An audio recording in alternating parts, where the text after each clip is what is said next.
আসসালামু আলাইকুম ওয়া রাহমাতুল্লাহি ওয়া বারাকাতুহু। সকলে কেমন আছেন? আশা করি সকলে খুব ভালো আছেন।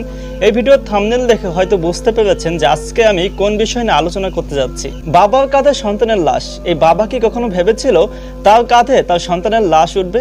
এই ছেলে কি কখনো ভেবেছিল এত অল্প বয়সে তিনি মরে যাবেন? এই ছেলের মা কি কখনো ভেবেছিলেন তিনি বেঁচে থাকতে তার সন্তানের লাশ তাকে দেখতে হবে? কখনো কি ভেবেছিলেন? ভাবেননি। তাই ভাই, আমাদের জীবনের কোনো গ্যারান্টি নেই। আমরা চাইলেও এই পৃথিবীতে এক মুহূর্তও থাকতে পারবো না। আল্লাহ তাআলা যখনই ডাক দিবেন তখনই তার ডাকে আমাদের সেবা দিয়ে চলে যেতে হবে। আমরা যুবক ভাইরা কখনো কি ভেবে দেখেছি কালকের দিনটা আমাদের জন্য নাও আসতে পারে? এটা কি কখনো আমরা ভেবে দেখেছি? তাহলে কেন আমরা বলি আজ না কাল, কাল না পরশু আল্লাহ তাআলার ইবাদত করব? তাই বলি এটাই হচ্ছে আল্লাহর পথে ফিরে আসার সময়। আর একটা দিনও নষ্ট করা যাবে না। আপনি যদি একটা দিন নষ্ট করবেন তাহলে একটা দিনে আপনি পিছিয়ে পড়ে যাবেন।